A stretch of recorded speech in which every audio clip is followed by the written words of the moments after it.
Hello, welcome to the Continuous Integration Continuous Development tutorial. This part is going to be about the introduction, introducing you to what exactly CI/CD is and what it generally means to you. What you see on my screen is a terminal indeed, but we're not going to be using that for this section. But I leave this in a split screen for consistency among all my videos.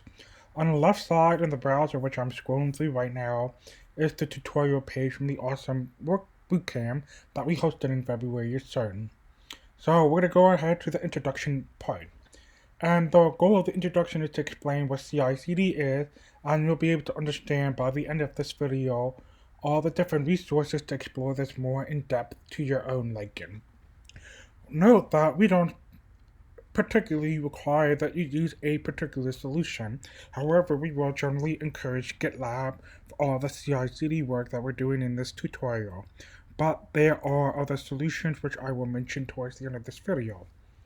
So CI/CD itself is broken up into two pieces. The CI part is the continuous integration part, and that is the literal continuous integration of code changes that you make.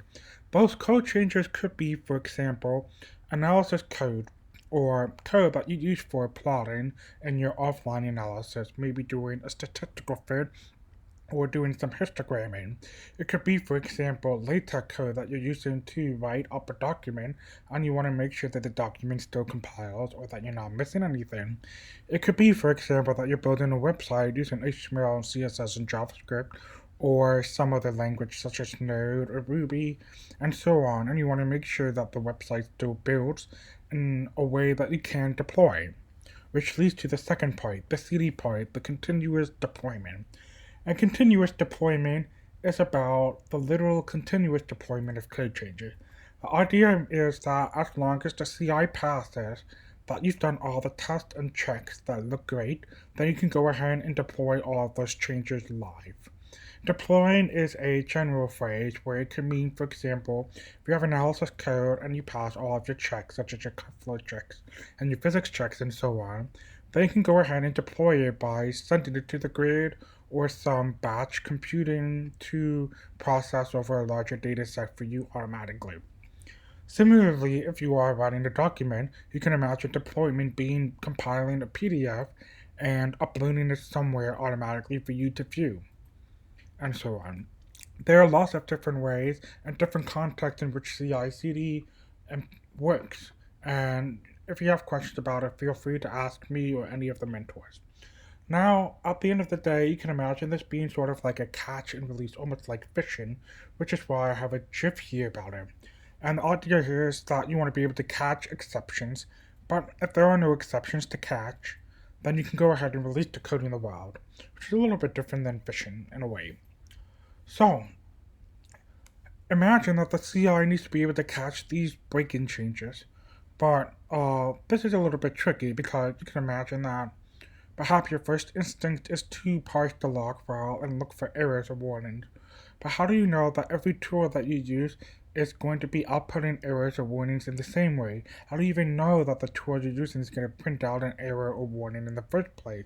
There has to be a mechanism in place for the CI job in order to catch these changes that break.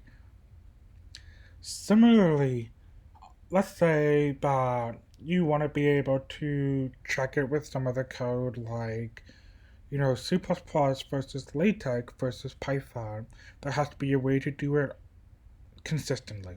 We'll talk about that in the next session. At the end of the day, the whole idea is to automate your entire workflow. Anything that you can run on your computer can be equivalently run in the CI job. There could be a little bit of extra work that needs to do to make this happen, to make it more CI friendly, but it's definitely worth it because it pays off in the long run by saving you time and having to rerun all of these checks all the time by making your computer do it. So, as I mentioned before, CI/CD isn't just for analysis code, but it can be for anything that you can think of.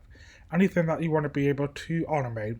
Let's say you're a convener or sub-convener, or you're chairing some group, and you need to maintain some documentation about the group, such as the status of meetings, or links to various things, you can imagine that you can build up a repository that stores data about all this information and automatically update a page whenever you have new changes to make.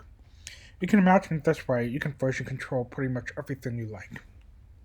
And there are lots of different solutions, as I mentioned at the beginning of this video.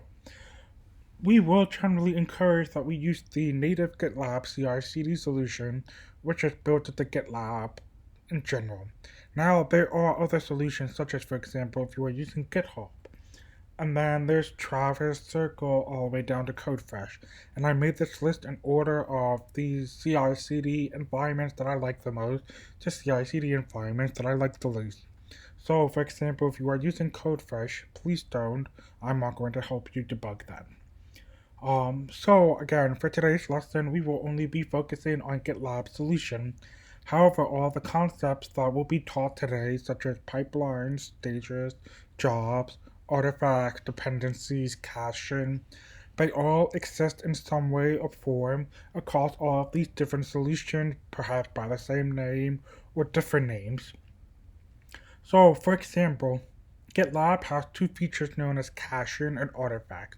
Travis doesn't quite have the same functionality in place. However, they do have similar names, but you should be aware when you're translating from one CI solution to another, you should be aware of the differences amongst the two functionally. And again, if you have any questions about some of the more popular ones, feel free to ask me or any of your mentors. I'm sure we will be able to answer your question in some way or form. So that's it. Go ahead to the next section and we will start understanding about breaking changes.